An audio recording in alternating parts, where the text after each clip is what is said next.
வணக்கம். திருக்குறள் முதல் அதிகாரம் கடவுள் வாழ்த்துல இருள் சேர் இருவினையும் சேரா இறைவன் பொருள் சேர் புகழ் புரிந்தார் மாட்டு என்று ஒரு குறள் இருக்கு.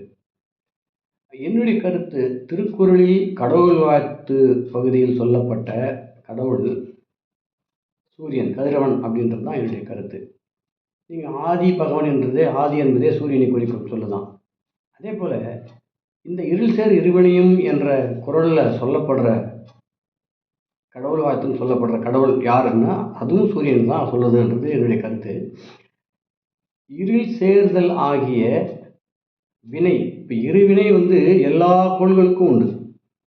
எல்லா கோள்களுக்கும் ஒரு பக்கம் வெளிச்சம் இருக்கும், ஒரு பக்கம் இருள் இருக்கும். இதில் எந்த மாற்றமும் கிடையாது கோள்களுக்கு. ஆனால் சூரியனுக்கு ஒரு பக்கம் இருளோ ஒரு பக்கம் ஒளியும் அப்படி கிடையாது. எல்லா பக்கமே ஒளி உடைய ஒரே ஆள் அது மட்டும்தான். அப்போ இருளும் ஒளியுமாகிய இரண்டு வினைகள் உள்ளது மற்ற கோள்களுக்கு. அந்த இரண்டு வினைகள் இல்லாத ஒரு கோள், அது கோள் இல்லை, நட்சத்திரம், உடு அப்படின்னு சொல்கிறோம் இல்லையா, அது சூரியன் மட்டும்தான். எனவே அப்படிப்பட்ட இறைவனை வணங்குவது நல்லது அப்படின்றது தான் அவருடைய கருத்து.